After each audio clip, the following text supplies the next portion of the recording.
Yo, it's Levisho again, and I would love to stop covering certain political topics, but it seems like time and time again we get dragged into this nonsense. And while I like to cover things once, there's multiple different people continuously adding their stupid opinions that could get them fired on the list. But thankfully now we have someone who decided, hey, maybe you don't want to be associated with those type of people. Maybe you don't want to reward that behavior and buy products from companies that had these people. That Park Police reports that Steam Curator list CharlieTweetsDetrected highlights game devs who mock Charlie Kirk's murder. For nearly a week, extremist game developers have celebrated the murder of Charlie Kirk and have been met with an uproar of gamers calling them out. Some have lost their jobs, some have flown under the radar. Now a Steam Curator list seeks to spotlight game studios whose devs have celebrated the death of Charlie Kirk. Following the tragic death of renowned American debater and political organizer Charlie Kirk on September 10th, both sides of the political aisle immediately exploded with commotion. Many individuals went online to express their feelings on the matter, with support, allies, and friends coming together to mourn the young father. Some political adversaries even honorably set their ideological differences aside in order to pay their respects. Others, however, have cheered and seized the tragedy as an opportunity to spread rumors and defend the deceased.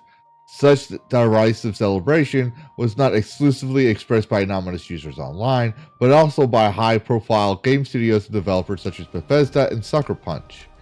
In response, an unknown individual made his personal mission to compile a list of games that were created directly by or in association with these developers. On September 13th, the curator list known as CharlieTweetsDetrected was launched and can now be viewed on Steam. As of this writing, the project has garnered over 28,000 followers.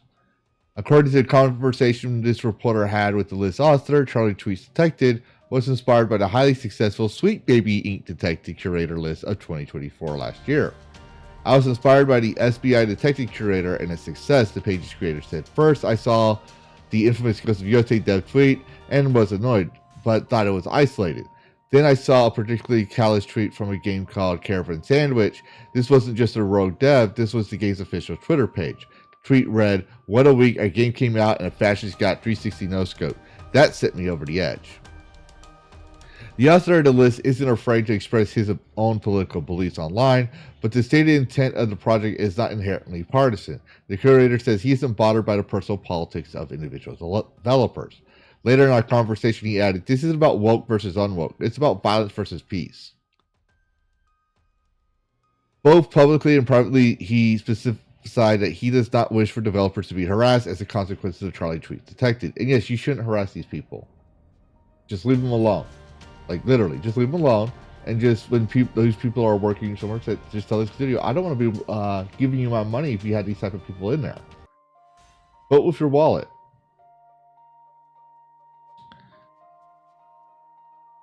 Let's see, where were we at? Instead, the aim is to de-radicalize the industry. I read a term from the left some years ago called stochastic terrorism, he explained. It's basically language someone uses to help someone else justify violence against you. It's not specifically, hey, go shoot that guy, but it's labels. He later added, I'm very thankful and blessed, and hopefully this can share my faith in Jesus. This isn't a harassment campaign, it's an accountability one. I don't want anyone in the community to contact these devs. The author has included multiple large studios, meaning all their titles, both new and old, have been indicted. Such games as Fallout New Vegas and Quake were both released over a decade ago, and none of the developers responsible for those games still work in those companies. However, they are not immune to receiving a negative review from the curator, as the studio still benefits from sales and player retention. This is a review which can be found on multiple Fallout titles and any other games released by Bethesda. In a now deleted tweet, the Bethesda Twitter account posted a screenshot from Indiana Jones, implying they don't care that a fascist is gone, a week out from September 10th, in a thinly veiled reference of Kirk.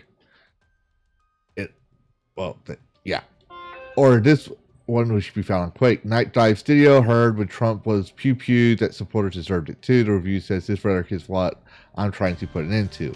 However, there is potential for these titles to be removed from the list in the future. If a company fires the individual, I'll call that out. but I'll not remove the entry until the company apologizes on their behalf, the curator said. And I think that's fair. Certain games, however, will have no such hope. If a developer has publicly disrespected or made fun of the late commentator, then any negative reviews from CharlieTweetsDetrected on their games are meant to remain permanently. For example, Studio Playing Toast, the developer of Caravan Sandwich, has both shared and authored numerous posts online defaming Kirk and making light of his death. The positive side. The user explains that he wasn't expecting the list to gain such notoriety and that he hopes to assist gamers in the purchasing process. I would also like to mention I didn't expect this level of response. I expected maybe 100 people might join and save some money or find an alternative. As part of this goal, a section of the curator list is dedicated to leaving positive reviews, encouraging players to support these devs. This portion features games from a mixed bag of individuals, ranging from those who have defended Charlie Kirk to others who have simply disavowed political violence. The curator chose to remain anonymous online, though he has a YouTube channel known as Kaife Media, which he does gaming streams, as well as an X account where he posts updates.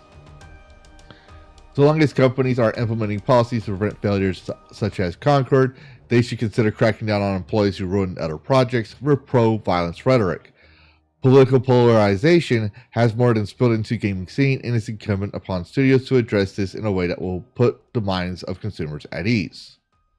And yes, I think that's a good idea, especially I like the positive side where you point out people who have said, yeah, this is wrong, or have condemned political violence. We need more of that. And I'm going to try to remember, I'm going to try to find this page and send a link to the curator page on the description of this video. But what are your thoughts, viewers? Put your thoughts in the comments below. And as always, happy gaming. Worlds clash in endless collision. Gaming news with a fierce precision. With a spark so wild it breaks the norm. In the tempest eye of cyberstorm.